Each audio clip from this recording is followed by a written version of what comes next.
kan comment sórí page mi ó ní kí ló dé tí mò ń support Dorcas ó ń ṣe mi rí pé mi rí gbogbo nǹkan tó ṣe ni mo ní kí ló ṣe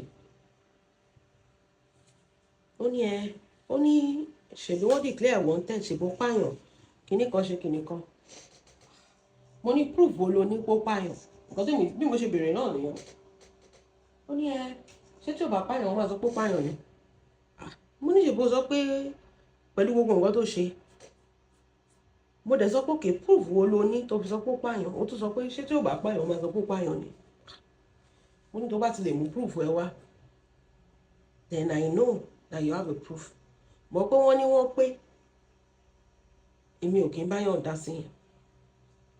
Wọ́n number 2 mo ní pípààyàn dẹ́ ń sọ 24 hours 48 hours 72 hours ṣó wà mẹ́gbàá tẹ́niyàn. Can we ascertain she was with that person that died? Tábàtì lọ́pàá fẹ́ jà at least ó pààyàn literally means pé ó lọ bẹ̀ ó lọ ga ẹni yẹn lọ́rùn ó fi ọ̀bẹ gún ẹni yẹn ó ṣe nǹkan kan sẹ́ni yẹn ṣá wọ́n dẹ̀ rí bẹ́ẹ̀ wọ́n kà wọ́n bẹ́ẹ̀. But joining people to spread lies, I am not interested. Ẹni yẹn dẹ̀ bínú. Mo ní tí sì kì í ṣe ọ̀rọ̀ ẹ̀yin lẹ́ máa sọ̀rọ̀. Téèyàn bá ti wá sọ nǹkan tó yóò bá ti lọ pẹ̀lú idea yín àbí ideology yín, it will turn to a problem on this social media space. Tó bá ti mọ̀ kó fẹ́ wá bá mi sọ̀rọ̀, please have your proof. Have your proof. Bẹ́ẹ̀ ni ẹ̀kọ́ sọ pé ṣé mi yín dá síjà Jókòtádé, mọ́mí Jókòtádé àti kínní ni. Mo ní these 2 people àti wọnú mo ní they are my people, I like them. I'm not going to interfere in that. Let them fight themselves. Níbi tó ti máa tẹ́ wọn lọ́rùn. Bọ̀ nǹkan ẹyọ kan tèmi máa sọ concerning ìjà tó ń jà ẹ̀ ní pé gbogbo àwọn ṣe rí pé bloggers ń sẹ́yìn àwọn tó fẹ́ fi wọ́n ṣẹ̀sìn ló ń kó fídíò that is it. Àwọn tó fẹ́ fi wọ́n ṣẹ̀sìn ló ń ṣe kí ni ló ń kó fídíò wọn pamọ́ tó ń jíjà ìjà iṣẹ́ rántí ti Dorcas àti mọ̀mọ́ gbá yẹn tí mọ̀mọ́ rò pé àwọn étà láìkò torí ẹ̀ ló ṣe ń ṣe ṣó fún Dorcas ìgbà tí mọ̀mọ́ wá ṣe ṣó tán gbogbo ṣó tí mọ̀mọ́ ṣe fún Dorcas wọ́n wá tún lò ó against mọ̀mọ́ gbogbo gbà yẹn tí mọ̀mọ́ wá Dorcas jà ṣe ni inú àwọn étà yẹn dùn. One thing tó fẹ́ ga understand lórí social media they go whine you they go whine you go think say they dey follow you for manipulation. At this point èmi feel pé tẹ́ bá expose ara yín síta ẹ kàn fira yín fọ́tà yọ ni bẹ́ẹ̀ mi ṣe rí yín ẹ kàn fira yín fọ́tà yọ ni ọjọ́ tẹ́ bá ti ṣe tán gbogbo nǹkan tẹ́ ẹ jọ sọ against ara yín wọ́n wá kó wọ́n á fi ṣe show fẹ́yìn náà mo ṣe rí nìyẹn. Social media ti yé mi ju gbogbo kinní yẹn lọ. We are not going to feel it but we are going to watch as everything unfold. Gbogbo ẹ̀ lọ́rí we are not going to feel it but we are going to watch as everything unfold. I'm not going to interfere into their matter. Let them fight to their heart's content. We now know that okay we now wait for the haters don't ginger our energy pé kàn ṣe báyìí ibẹ̀ mo wá fẹ́ tí wá wò pé you people will receive sense by force. Never jà. Moving on. Mo rí update aṣẹ́wó club. Ṣé rí ọ̀rọ̀ yìí náà ó ti ń gbé mi nínú bọ́ mi mọ̀ bí mo ṣe fẹ́ gbé kalẹ̀. Bá sọ pé mi mọ̀ bí mo ṣe fẹ́ gbé kalẹ̀. Mi mọ̀ bí mo ṣe fẹ́ gbé kalẹ̀. In the sense that God bless you aṣẹ́wó club. Ọ̀rọ̀ yẹn náà ó ti yẹ kí n ṣe show yẹn bọ́ mi mọ̀ bí mo ṣe fẹ́ gbé kalẹ̀. Ẹ máa gbọ́ ó ní ẹ̀sà olórí burúkú. Bola Tinubu's success in life should not be attached to Dorcas Ba, but if something bad happened to her, you will attach it to Dorcas, like the 83-year-old monarch that just spied. Mori, share social media. Use your sense, or else they will use them for you. Majority of the people to hate Dorcas, they hate her because this person is fighting her, this person is fighting her, this person said this thing, it's not like they understand Dorcas. So I understand Dorcas that I worry pé kò sí ọmọ ẹ yóò wà kò bá àdìbẹ́ yẹn náà. I swear. Tó bá understand yẹ dáadáa wà rí pé àwọn olórí burúkú tó ń bàjẹ́ yìí in fact wọ́n worse jù lọ But everybody has a narrative to paint her as if she's the bad person. Ẹ̀rọ pé lásán ni. Page wo lẹ máa dé tí ó máa ṣe ọ̀rọ̀ Dorcas mama máa sọ. Tó máa sọ̀rọ̀ ẹ̀, máa sọ̀rọ̀ ìyá ẹ̀, máa sọ̀rọ̀ ọmọ ẹ̀, máa sọ̀rọ̀ ṣọ́ọ̀bù ẹ̀. Everyday ni. Ẹ jẹ́ nǹkan nǹkan táwọn people wọ̀nyí sọ. Ọ̀rọ̀ tó ṣẹlẹ̀ in case tí ó bá yé yín. Mo ń sọ kíní kan mo dẹ̀ state Dorcas is the foundation of Ola. We should not even be here. That thing should not be questionable.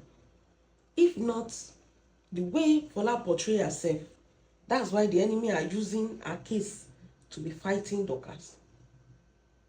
That is it. Like you and me. If you say I did for you, I did for you. If you think you can, even Kamaja, if you think you can use me against that person, they play. They play. Don't play loyalty. I will not be the weapon they are going to use to drag you. I will not be. I will not be. I will not be pertaining to people that want to drag you. Timothy, I won't go like me. You won't like me. Junction that daily need to just pay is questionable. People are trying to be like, Dorcas Oshinka can't know. It's so funny to me because I keep bringing in my head like, how can these people say things like this? How can these people part 1 to 1 billion show every day? Ti Dorcas ń ṣe live. Tó bá tẹ ro gbogbo nǹkan kó tẹ jẹ́ pé ìyẹn every day nígbà tí ọ̀rọ̀ Fọlá kọ́kọ́ break out lórí social media.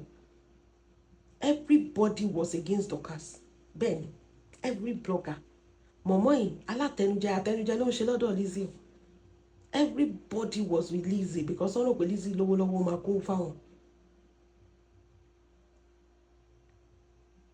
Dorcas was the only person that was with Fola. Every day show, part 1 to 1 billion, part 1 to 1 billion, every freaking day. The donation last gone for people to give you star go later, but people will donate into building your house. Does it fall from the sky? How can people now wake up today and be saying that Dorcas doesn't have anything in the success of Fola? I mean, how? I still keep asking myself, like, how?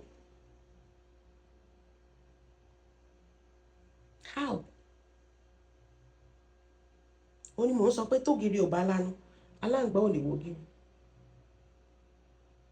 If these people can come to the conclusion of that,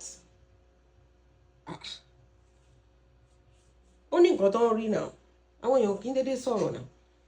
Ó ní nǹkan tó ń rí. Ó ní àwọn moves tó ń rí. Ó ní nǹkan tó ń ṣẹlẹ̀. And this is not the first time they are saying that.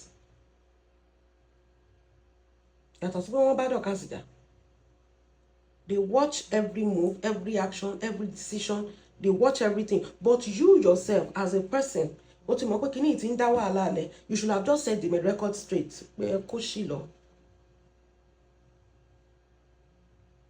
So that people will not even dare to use you. But it's like you enjoy it yourself. I'm sorry, I have to be frank. Ní orí social media kò sí èèyàn tó lè ṣe irú nǹkan tó ṣe fún ẹ. Kò sí èèyàn tó lè ṣe. Àti pẹ́ lórí social media ju pé ká má mọ̀. Màmá wa fún yàn 200,000. Ó máa bẹ̀rẹ̀ sí gbé nìyẹn ṣe pé online 200,000 nìyẹn. Tá sọ pé èèyàn kọ́lé 100 million fún ẹ.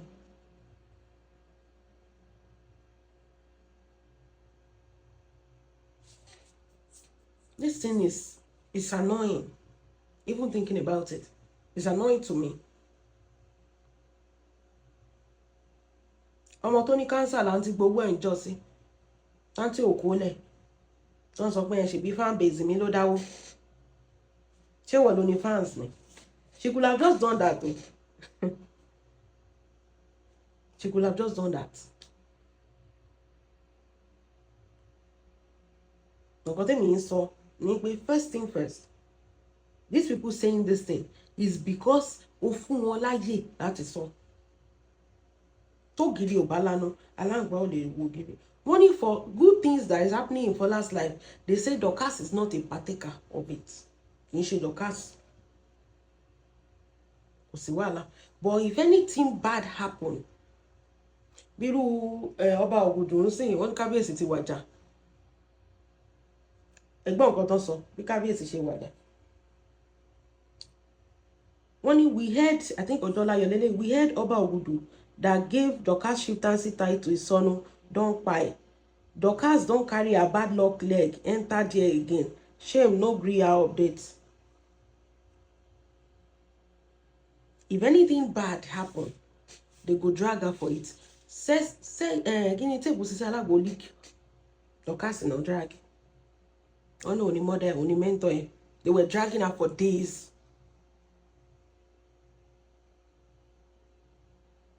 They were dragging her for days.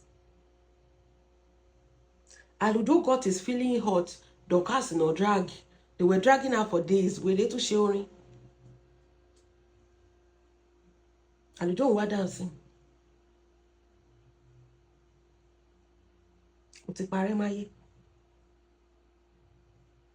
You used to think there's something on the other side. There's nothing on the other side. We'll think a come.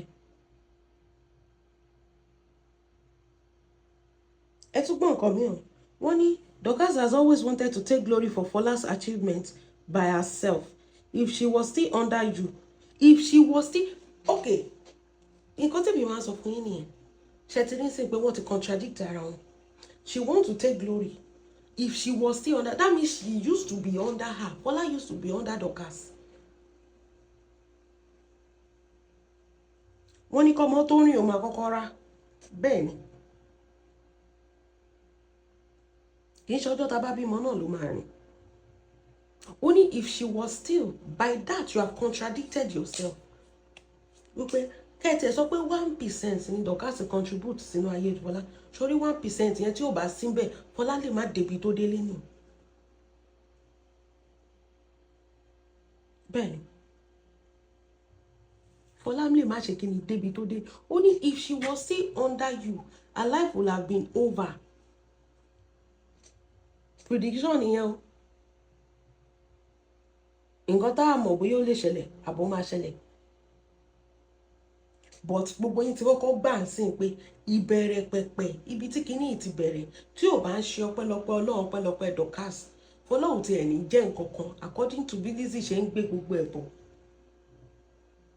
Fola will amount to nothing.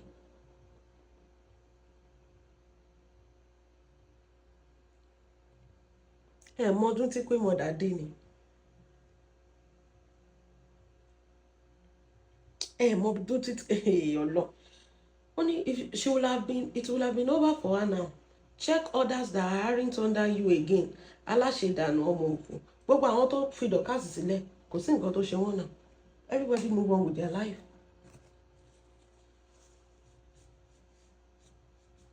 Kò sí nǹkan tó ṣe wọ́n náà. Everybody move on with their life. Wọ́n pé ẹ̀ ń yọ Dorcas kúrò. Tí Fọlá kọ biography ẹ̀. Orúkọ Dorcas máa jáde. Ṣé ti school ọmọ ni? Ẹ tẹ̀ gbàgbé ilé kẹtẹ̀. Báwo la tẹ̀ ṣe fẹ́ gbàgbé? Let's put our differences aside. Bring back the differences ìyẹn gangan. Ẹ kọ́kọ́ mú padà wá.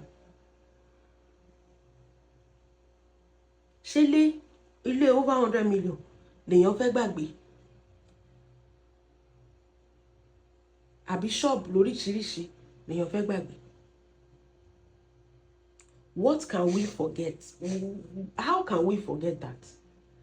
The sleepless nights, tọ́mọ yẹn máa ṣe show lójoojúmọ́ every day, bringing this, bringing that. Lizzy máa sùn Dorcas. Tẹ́ sọ pé kò ṣe nǹkan kan máa yé Fọlá. Lizzy máa sùn Dorcas. Ọ̀rọ̀ tẹ́ sọ yẹn ó yẹ kẹ́ kó jẹ o Ọlọ́run. Only you will attach it. Only but if something ẹ máa gbọ́ ẹjẹ́ nǹkan láti bẹ̀rẹ̀ ẹsẹ̀ olórí burúkú. Fọlá Tinubu's success in life should not be attached to Dorcas ba. But if something bad happened to her, you would attach it to Dorcas, like this 83-year-old monarch that just died. But Dorcas that is in UK is responsible for it. Wọ́n ní bí Dorcas ló lọ record àwọn ṣiṣẹ́ alágbo náà. The one thing tí mo understand nípa these people ni pé they just don't like Dorcas. Kì í ṣe kó ṣe nǹkan kan per se. Understand? Mi ò kàn like ọmọ yẹn. owú jíjẹ ìlara ó wà lára nǹkan tó ń kàn fi decide pé àwọn ò like tẹ́ bá béèrè lọ́wọ́ wọn ó ní mo béèrè lọ́wọ́ ẹnìyẹn pé kí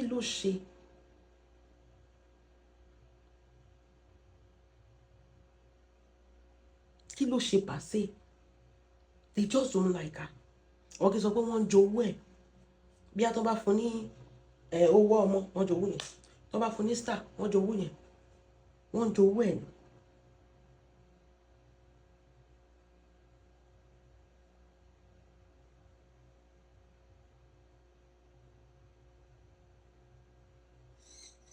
It is so easy to understand some things in this world.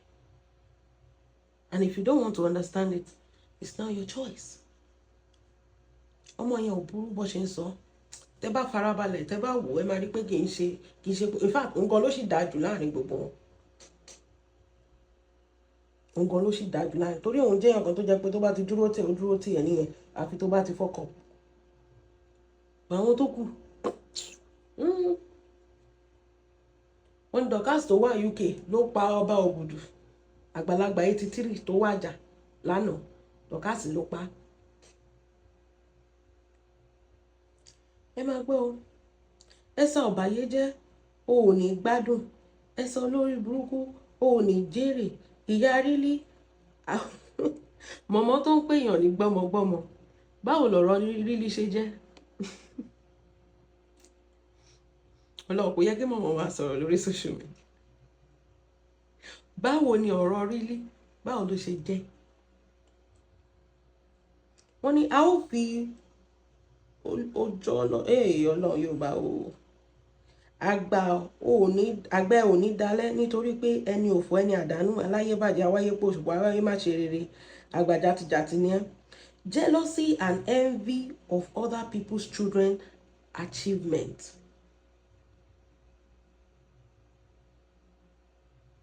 That is it. Gbogbo most of them ló ní foundation lórí social media yìí ó wọ mi ní foundation Dorcas nǹkan ló sì gbé ní. Dorcas ló lè púrú pé a fẹ́ ṣe donation fìlẹ̀ a fẹ́ ṣe empowerment fẹ́yàn yìí o táwọn èèyàn máa jáde torí ó ní integrity compared to every other person. Dorcas ní integrity nǹkan tó bá sọ pé òun fẹ́ ṣe ló máa ṣe.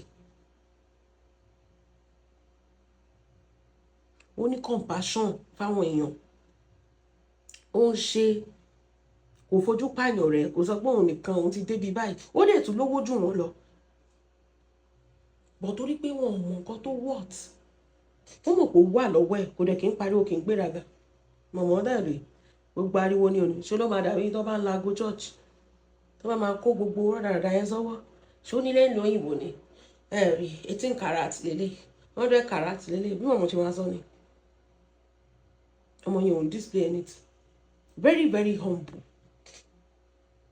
ọ̀rọ̀ àmọ́ máa lọ jẹ́jẹ́ ti ẹni but still kó o tún máa ṣe jẹ́jẹ́ they still don't like you because what they sórí òun ló kéré jù láàrin wọn òun ló dé understand social media they cannot manipulate her ibi tán ti hate ẹni wọ́n fẹ́ kọ́ máa control ẹ̀ pé ìwọ ló kéré jù ó yá nǹkan báyìí ni kò ṣe wọ́n fẹ́ máa control ẹ̀ wọ́n fẹ́ máa ṣe understand wọ́n fẹ́ máa jẹ́ pé gbogbo nǹkan tó ń gbà yẹn àwọn ni ó ń gbà àwọn náà ń ṣe fún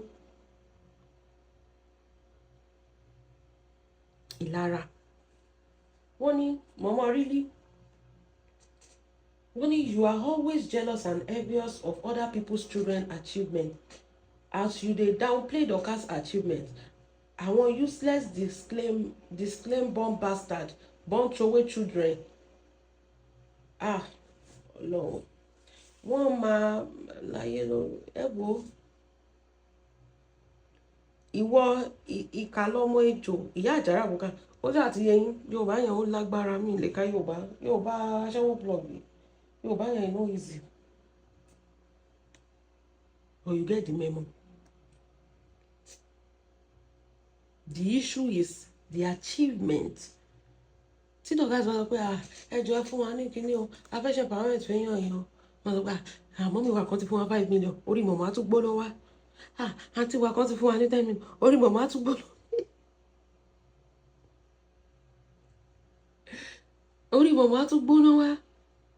They want to have access to that money pé ṣùgbọ́n ọmọ kékeré ni ṣùgbọ́n wà lákọ́kọ́ dé ìbára lákọ́kọ́ ṣe kínní àwa ló yẹ ká máa gbarú owó yẹn kò yẹ kán fún ní owó gbogbo nǹkan tó ń jẹ́ kán jowú nìyẹn gbogbo nǹkan tó ń jẹ́ kán jowú nìyẹn torí pé Ọlọ́run gbà fún when it comes to social media hater ò lè manipulate Dorcas ẹ rí bó ṣe ń play orí mọ̀mọ́ ní gbogbo February March yẹn ni ẹ rí bí Láyọ̀ ṣe ń gbá orí mọ̀mọ́ tó ń fi orí mọ̀mọ́ ń play game tó ń ṣí ẹ̀ mọ̀mọ́ tínú mọ̀mọ́ ń dùn tí mọ̀mọ́ rò pé àwọn ti rí bí ọ̀pọ̀lọ́rù bí tó tutù ó bá sí ìgbà tó máa já pankẹ́rẹ́ fún mọ̀mọ́ báyìí wá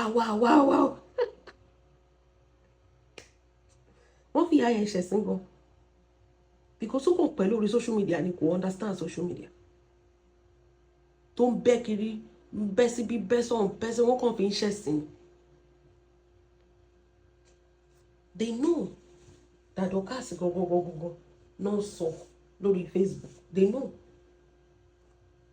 ó ní mò ń sọ kíní kan mo dẹ̀ ń sọ kò sórí social media page tẹ́ bá dé ó ṣe ṣe kò ṣe ṣe ò wọ́n máa drag ẹ̀ tó dìgbẹ̀ náà ti ń jẹun ṣe máa dúró ọdún táwọn lẹ́gbàá ti ń drag ẹ̀ everyday àwọn lẹ́gbàá ti dàgbé Lizzy lórí social media lórí ọ̀rọ̀ Dorcas bí Lizzy ṣe tẹ́ bá bẹ̀rẹ̀ occupation lẹ́gbàá ó máa sọ pé Dorcas Adéyínká ni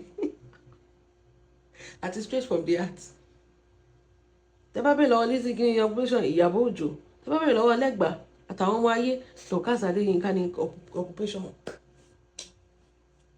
wọn ló ń fóúnjẹ sórí tébùlù envy jealousy wọn ni wọn sọ ẹ jókòó ẹ má sọ pé èèyàn báyìí sọ pé nǹkan báyìí ẹ sọ pé kẹ́ni yẹn prove ẹ àbí kẹ́ mú prove kìíní yẹn wá it's easy for people to talk on social media àti sọ̀rọ̀ ló easy jù bọ̀ ẹ sọ pé kán prove ẹ ibẹ̀ ni gbogbo nǹkan tó sọ pa Dorcas ibẹ̀ ni gbogbo àti crumble ẹ ti máa wò pé ẹkọ yé ìtọ́mọdé yìí àṣà kò tí ẹ ṣe nǹkan kan wọ́n tí mo gbé fẹ́ nìyẹn ń jọ yẹn náà nìyẹn tí mo sọ pé ẹ ó yá ìwọ náà lọ wò ó nǹkan tó sọ pé ó ṣe mélòó ló ṣe mẹ́ mélòó ló ṣe UK ní Dorcas wà ọba kú sí kínní ọba yẹn dẹ̀ ti dàgbà 83 ṣe ọmọ kékeré nìyẹn ni ẹ drag Dorcas Sisi Alágbo tó lọ ṣe kínní kí ló kan Dorcas nǹkan tí Sisi Alágbo bá ṣe Dorcas lẹ̀ ń drag is there not nǹkan tó ń pèrè ní kínní kan nìyẹn gang fighting ọmọ ọlọ́mọ ò mọ nǹkan kan ẹni Dorcas ló kọ Dorcas ní mẹ́ńtọ́ ẹ̀ Dorcas ló sọ pé kó lọ ṣe bẹ́ẹ̀ yẹn no ọjọ́ tí Dorcas tún fẹ́ ṣe fún ìyá ìkímọ́ ní 1 million kò sí dragging tí ò jẹ́ lórí social media for doing the right thing ẹ tún lè dànù kó má gbowó lọ́wọ́ ẹ o àwọn èèyàn máa bá ti ẹ̀jẹ̀ ni o ṣé ẹ̀yin kan lẹ́yìn bá ti yẹ kí mọ́ jẹ́ ń sìn gbogbo nǹkan tẹ̀yìn accuse ọmọ yẹn pọ́n ṣe òun ni gbogbo yín ṣe ń sìn pé kó máa disrespect ọkọ ẹ̀ òun kọ́ lẹ́ nǹkan ẹ̀ ẹ wò ẹ má tẹ̀lé ẹnu lórí social media Ọlọ́run á wà pẹ̀lú yín àmín.